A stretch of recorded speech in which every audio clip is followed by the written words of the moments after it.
नमस्कार दोस्तों, G5 media में आपका स्वागत है। अगर आप इस चैनल पर नए हैं तो प्लीज़ इस चैनल को सब्सक्राइब कर लीजिए ताकि हमारा अगला वीडियो आप सबसे पहले देख पाएँ। दोस्तों, आज का टॉपिक है ब्रेकिंग प्रोसेस एनालिसिस। इस वीडियो के अंतर्गत हम ब्रेकिंग प्रोसेस का एनालिसिस करेंगे, जिसके अंतर्गत हम जानेंगे कि जब ड्राइवर किसी गाड़ी को ब्रेक लगाता है तो ब्रेकिंग के लिए कौन कौन सी प्रोसेस होती है, ब्रेकिंग के लिए कौन कौन सी प्रक्रियाएं होती हैं।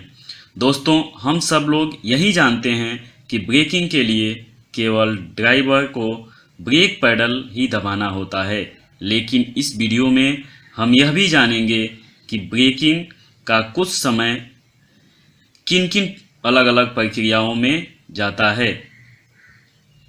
आइए इस वीडियो की शुरुआत करते हैं। When a vehicle brakes urgently, the process of the driver's operation can be divided into 4 stages. दोस्तों, जब किसी भी व्हीकल को ब्रेक लगाया जाता है तो ड्राइवर के द्वारा जो ऑपरेशन किया जाता है उसको हम 4 अलग अलग स्टेजों में बांट सकते हैं। यहाँ पर स्टेजेस को ब्रेकिंग फोर्स और ब्रेकिंग टाइम के बीच में बांटा गया है। दोस्तों, स्टेज 1 ब्रेक रिएक्शन टाइम है, स्टेज 2 ब्रेकिंग हार्मोनी टाइम है, stage 3 build up time of braking force है और स्टेज 4 मेन ब्रेकिंग टाइम है। दोस्तों, अब हम देखते हैं स्टेज 1 के अंतर्गत क्या होता है। It is made up of the time taken to realize and identify hazard and the time spent to decide the brake. दोस्तों, स्टेज 1 के अंतर्गत ड्राइवर को रियलाइज होता है और वह हजार्ड को आइडेंटिफाई करता है और इसके अंतर्गत वह डिसाइड करता है कि हमें ब्रेक लगाना चाहिए या नहीं लगाना चाहिए। तो दोस्तों, इस प्रकार से स्टेज 1 जो है वह visual reception time, hazard identification time और डिसीजन टाइम तीनों को मिलाकर होता है।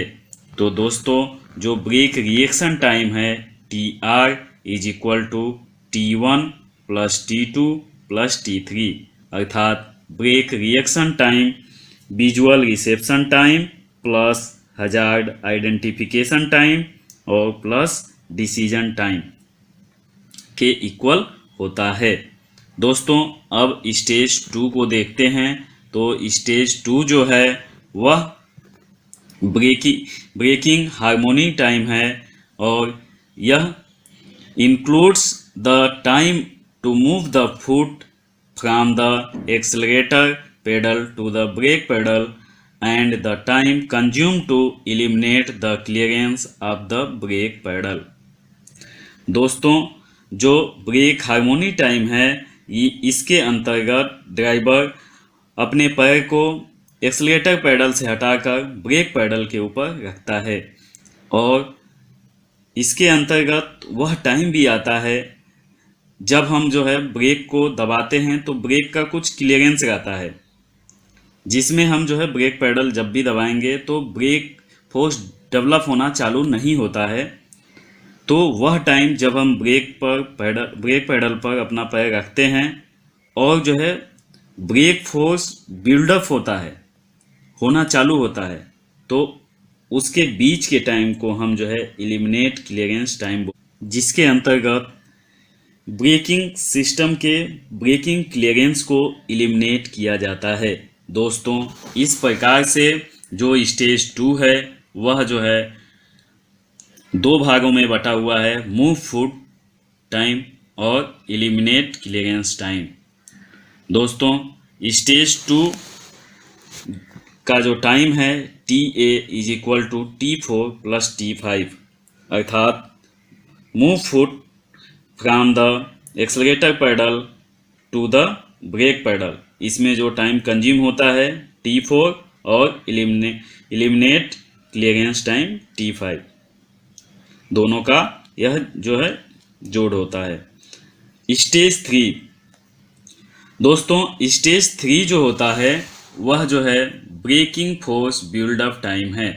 जब ब्रेकिंग सिस्टम का क्लियरेंस एलिमिनेट हो जाता है उसके बाद जो है प्रेशर बिल्डअप होना चालू होता है, अर्थात 0 से लेकर मैक्सिमम तक प्रेशर बिल्डअप होता है। तो इसमें जो टाइम लगता है वह जो है T6 है और वह टाइम इक्वल होता है TS, अर्थात स्टेज 3 का जो टाइम है build up time of braking force TS is equal to the T6। इसमें 0 से लेकर के ब्रेकिंग फोर्स मैक्सिमम तक बिल्डअप होता है। स्टेज 4 में मेन ब्रेकिंग टाइम है, यह जो है तब आता है जब मैक्सिमम प्रेशर बिल्डअप हो जाता है, यह TL is equal to T7 है। दोस्तों स्टेज 4 में हम देखें तो हमें पता चलता है कि यहाँ पे मैक्सिमम प्रेशर बिल्डअप हो चुका है और यही फोर्स जो है व्हीकल को ब्रेकिंग में काम आता है। यहाँ पे दो सिचुएशन दिखाए गए हैं, एक आइडियल सिचुएशन है और एक एक्चुअल सिचुएशन है। दोस्तों आइडियल सिचुएशन में मैक्सिमम फोर्स जो है कांस्टेंट रहता है और एक्चुअल सिचुएशन में मैक्सिमम फोर्स जो है मिनिमम से मैक्सिमम तक वेरी करता है। दोस्तों ऐसा जो सिचुएशन है वह जो है ABS सिस्टम के द्वारा प्राप्त किया जाता है। दोस्तों हम अगले वीडियो में जानेंगे कि ABS सिस्टम कैसे काम करता है और यह जो है आइडियल सिचुएशन से जो यह सिचुएशन है वह जो है बेस्ट क्यों है। थैंक यू दोस्तों।